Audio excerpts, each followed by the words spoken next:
बिस्मिल्लाहिर्रहमानिर्रहीम। अस्सलाम वालेकुम। उम्मीद करती हूँ आप सब लोग खैरियत से होंगे।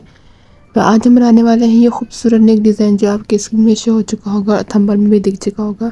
तो उसके लिए हमने ये 1-1.5 इंच की पट्टी ली है और बीच में इसका कट कर दिया है और आयरन करके इसको हम स्टिच कर रहे हैं। इसके ऊपर हम इस तरह से लेस लगाएंगे जिस तरह से आपको शो हो रही है, आपने भी इसी तरह से लगाना है, तभी डिज़ाइनिंग गला बनेगा। कुछ दिन मैं बहुत मसरूफ़ थी और उसके बाद मेरी तबीयत भी ख़राब हो गई मौसम चेंज होने की वजह से, तो मैं वीडियो प्रॉपर अपलोड नहीं कर पाई, जिसकी वजह से मैंने शॉर्ट वीडियो डाली थी जो मेरी पुरानी थी। और इस दौरान मेरे पास बहुत कपड़े भी आए हुए थे, तब भी मैं वीडियो नहीं बना पाई क्योंकि अर्जेंट देने थे। तो उसकी मैं डिज़ाइनिंग की वीडियो ज़रूर अपलोड करूँगी। इस होने के बाद मैंने शॉर्ट वीडियो बनाई है। तो बस माज़रत करती हूँ, इन दिनों में मैं नहीं वीडियो अपलोड कर सकी। तो इस तरह से हमने इस लेस को रखना है और इस पे हमने ऊपर की साइड सिलाई लगानी है, बीच में लेस को रख के। एक तरफ हमारी शर्ट, फिर लेस और ये ऊपर से पट्टी। हमने चौकोर पट्टी सिलाई नहीं करनी, एक तरफ सिलाई करके रोक के भी दूसरी तरफ से स्टार्ट करनी है। इसी तरह से करेंगे तो हमारी डिज़ाइनिंग जो लेस है वो सामने नज़र आएगी। आप चाहे तो पाइपिंग लगा सकते हैं, आप चाहे तो इस पर कोई और डिज़ाइन कर सकते हैं। तो ये हमारी हो चुकी है डन। अब हम इसको अच्छे से आयरन कर लेते हैं ताकि ये सही तरीके से बैठ जाए। उससे पहले हम हल्का सा कट लगा लेंगे ताकि हमारा जो इसका कॉर्नर है वो बिल्कुल फिनिशिंग से बन जाए जैसे हम चाहते हैं। ये हमारा हो चुका है डन। अब हम इस पर एक पट्टी लगाएंगे जो कि बटन पट्टी होगी हमारी, ताकि क्लाइंट का गला आराम से इस पर आ सके। तो हमने इसको 1 से 2 पॉइंट बढ़ाकर हमने इसकी पट्टी लगाई है ताकि हम दूसरे जो डिज़ाइनिंग लेस की जो पट्टी है वो सिर्फ इस पर रखेंगे तो एक गैप छोड़ सके ताकि हम बटन पट्टी लगा सकें। मैं नोकीली चीज़ से इसके कॉर्नर बना रही हूँ, आप भी इसी तरह से कोई नोकीली चीज़ से कॉर्नर बनाएं ताकि लेस को बिल्कुल चौकोर लग सके, सेट होके। मैं ज़्यादातर इस पोजीशन में वीडियो फास्ट नहीं करती ताकि आपको इजीली स्टेप बाय स्टेप पूरा समझ में आ सके। आप चाहें तो इस पे आप बटन भी लगा सकते हैं या फिर आप इसमें लूप्स भी लगा सकते हैं, वो आपके ऊपर है कि आप इसको किस तरह डिज़ाइन करना चाहते हैं। ये हमारा बन चुका है डन। अल्हम्दुलिल्लाह पीछे से भी बहुत फिनिशिंग से बना है और आगे से भी बहुत फिनिशिंग से बना है। जैसे कि आपको पता होगा मैं ज़्यादातर कॉलर बनाती हूँ, तो इसमें भी कॉलर ही बनेगा, शेरवानी कॉलर। तो उसके लिए हमने सबसे पहले बुकरम को लेना है। 3 इंच हमने इसके बैक साइड का जो हमारा मेजरमेंट है वो लेनी है और 3 इंच इसकी हमने लेनी है चौड़ाई और लंबाई दोनों।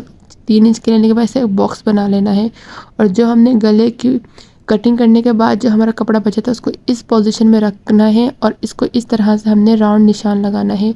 ये बहुत आसान तरीका है कॉलर कटिंग करने का, जिनको नहीं आता वो इस तरह से भी कॉलर कटिंग कर सकते हैं। और मैंने बिना इस पट्टी के भी आपको कॉलर कटिंग करना सिखाया है विथ मेजरमेंट। अब इसको हम इस तरह से शेप देंगे और 1 इंच से सिर्फ 2 सूत कम हम इसको निशान लगाएंगे और उसे गोलाई से निशान लगाएंगे। जैसे हमने पहले एक निशान लगाया उसके अकॉर्डिंग हम इस तरह से निशान लगाएंगे और उन निशानों को मिला देंगे इस तरह से जैसे मैं मिला रही हूँ। ये बिगनर के लिए बहुत आसान तरीका है कॉलर बनाने का, शेरवानी कॉलर बनाने का, और ये स्टैंड कॉलर है। तो अब हम इसको जो हमने निशान लगाया उसके अकॉर्डिंग हम इसकी कटिंग कर लेंगे। और कटिंग के दौरान मैं आपको एक चीज़ समझा दूँ, ये हम जैसे पहले कॉलर बनाते थे हम बिल्कुल वैसे नहीं बनाएंगे। ये और आसान तरीका है, जिनको कॉलर नहीं आता ये उनके लिए है। तो आप जब मैं कॉलर बनाऊंगी तो आपको अंदाज़ा हो जाएगा मैं कौन सा मेथड यूज़ कर रही हूँ। तो अब हमने कपड़े को अच्छे से आयरन कर लेना है। अब हम इसको कॉलर के साथ अटैच कर रहे हैं, आयरन कर रहे हैं ताकि ये अच्छे से चिपक जाए। अब हमने सेम उसी के नाप का कॉलर कटिंग किया है और उसके ऊपर मैं आयरन कर रही हूँ ताकि थोड़ा सा ये स्ट्रॉन्ग कॉलर बन जाए, क्योंकि ये बुकरम इतना स्ट्रॉन्ग नहीं है, थोड़ा लाइट है। तो इसको ज़्यादा स्ट्रॉन्ग करने के लिए मैंने सेम ऐसा एक और बुकरम कटिंग किया है और मैं इसके ऊपर चिपका रही हूँ। तो दोनों तरफ से मैंने जल्दी जल्दी चिपका दिया ताकि वीडियो ज़्यादा लंबी ना हो जाए। मैंने सिर्फ एक सिंगल चिपका के आपको दिखाया। अब इसको इस तरह से हम इसको फोल्ड करते हुए इस्त्री कर लेंगे अच्छे से, ताकि हम इस पर जब सिलाई करें तो हमें ज़्यादा प्रॉब्लम पेश ना आए। तो अब हमने एक सिंगल सिलाई कर ली थी जो कि बहुत आसान है। मैंने आपको जिस तरह से दिखाया कि मैंने आयरन की उसी अकॉर्डिंग हमने इसके ऊपर सिलाई कर ली एक बूट की। अब हम इसको इस तरह सिलाई करेंगे, हमें इसको शेप में सिलाई नहीं करना, बस एक सिंगल सिलाई करके स्ट्रेट ले जाना है। एक तरफ कर ली है, अब हम दूसरी तरफ कर रहे हैं। मैंने एक्स्ट्रा ही कपड़ा रखा है वो मैं इसका बाद में कटिंग करूँगी। तो अब हमने इसको इस तरह से कटिंग करना है जैसे कि मैं कर रही हूँ, आपने भी इसी तरह से कटिंग करना है और हल्के हल्के इसमें से कट लगाने हैं, और जो कि बहुत ज़रूरी होते हैं तो अब हम इसको आधा इंच से 1 सूत कम हम इसकी कटिंग कर रहे हैं, जो हमारी मार्जिन की सिलाई की होगी। हम इसको इस तरह से कटिंग कर रहे हैं, आपने भी इसको इसी तरह से कटिंग करनी है। तो अब हमने क्या करना है, इसको अच्छे से आयरन करना है ताकि हम इसकी जब स्टिचिंग कर सकें तो हमें कोई प्रॉब्लम पेश ना आए। तो इसके बैक साइड पे हमने कट नहीं लगाए थे, वो हम जल्दी लगा लेते हैं। आपने भी बहुत ज़रूरी है ये लगाना, इससे कॉलर की फिनिशिंग आती है।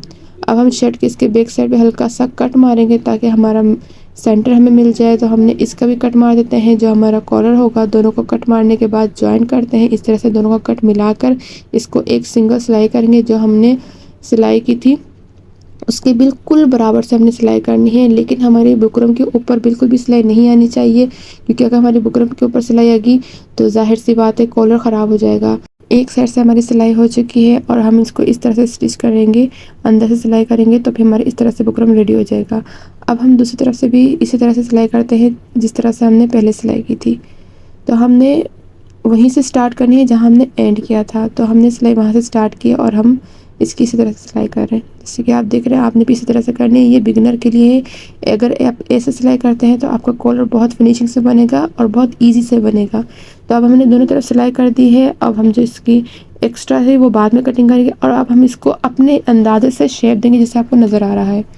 अब ये करने के बाद हमने कटिंग करनी है ताकि इसको अच्छे से शेप आ सके। आप देख सकते हैं ये बहुत फिनिशिंग से शेप आ गया। अब हम इसकी एक सिंगल सिलाई करेंगे।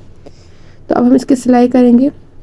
मैंने हल्का सा मजबूत कर लिया था सिलाई करके, हमने एक सिंगल नहीं एक सिलाई करने के बाद उसमें हल्के से और मजबूत करना, उसके बाद हमने सिलाई करनी है। अब हमने बैक साइड से इस पर सिंगल सिलाई करनी है और सिंगल सिलाई पहले हमने एक बूट की सिलाई की थी, अब हम इसकी मेन सिलाई कर रहे हैं।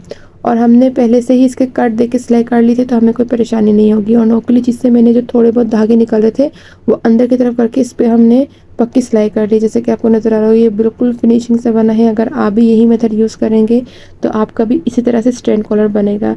ये बहुत आसान तरीका है।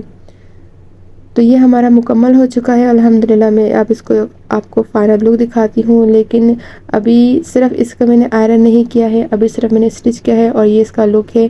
मैं आयरन करके भी आपको इसका लुक दिखाती हूँ कि ये कितना फिनिशिंग से बना है। बैक साइड से भी उतनी ही फिनिशिंग से कॉलर लगा है। अल्हम्दुलिल्लाह इसका ये फाइनल लुक है। अगर आपको ये मेरी वीडियो पसंद आई, इससे कुछ सीखने को मिला तो मेरे चैनल को सब्सक्राइब करना मत भूलना, लाइक कमेंट और शेयर करना भी मत भूलना। Thank you for watching.